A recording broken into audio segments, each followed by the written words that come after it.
ആട്ടെ, അടിപൊളി സീനറി. എങ്ങനെയുണ്ട് മോനെ സ്ഥലം? നന്നായിരിക്കും.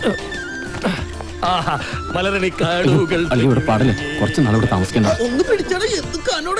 ഈ കനമെന്ന് പറയുന്നത് ആപേക്ഷികമാണ്, അതുകൊണ്ട് തന്നെ അതൊരു അസത്യവുമാണ്. ഗുരുത്വാകർഷണ ബലവും പിണ്ടവും ചേർന്ന് സൃഷ്ടിക്കുന്ന മായയാണ് കനം. ആത്യന്തികമായി അത് തോന്നലാണ്. ഇപ്പൊ എന്ത് തോന്നുന്നു? നല്ല ഭാരം. ഇതിന്റെ പേരാണ് കനം. ഇതൊക്കെ സ്വന്താന്നേ.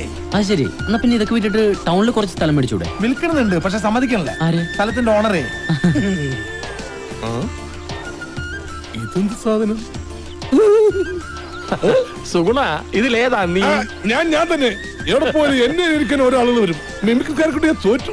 സുഗുണൻ തന്നെ. എടുത്തിയേ. ഇതാണ് ഫിലോമിന എടുത്തി.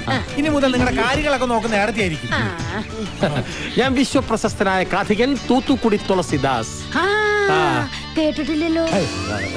അതൊക്കെ പോട്ടെ, എനിക്ക് പ്രഭാതത്തിൽ ബെഡ് കോഫിയോടൊപ്പം 2 പുഴുങ്ങിയ തറാമുട്ട, 9 മണിക്ക് ചിക്കൻ ഫ്രൈ, 11 മണിക്ക് മട്ടൺ പുലാവ്. ഇങ്ങനെ തിന്നണം തൂർണം എന്നുള്ള വിചാരം മാത്രമേ ഉള്ളൂ. ഇവിടെ സുഖവാസത്തിന് വന്നല്ല. ക്ഷമിക്കണം. എടുത്തി, ഇവരാണ്. മനസ്സിലായി, ഷേക്സ്പിയർ പവിത്രൻ. അപ്പൊ കാര്യങ്ങളൊക്കെ പറഞ്ഞ പോലെ ഒരു മാസം കഴിയുമ്പോ ഞങ്ങൾക്ക് അവിടെ റിഹേഴ്സൽ തുടങ്ങണേ. ആ കാര്യം ഞാൻ ഏറ്റു. എന്റെ കപ്പ പുഴുങ്ങിയതും കാന്താരി മുളകരച്ച ചമ്മന്തി കൂട്ടിയ കഥയൊക്കെ തോനെ വരും. വരും. നേരെ വിളക്കുമ്പോ വയറ്റിൽ ചോര വരും. ഈ പെട്ടി എടുത്ത് വെച്ച്. അല്ല പിന്നെ അപ്പൊ ഈ പെട്ടി പെട്ടി എന്ത് പെട്ടി? എടാ പെട്ടി അല്ല പെട്ടിന്നേ. പെട്ടി എടുത്തിട്ട് വേടാ പോവാനാ. എടാ പൊട്ടികളെ മനോഹരമായ കഷ്ടം.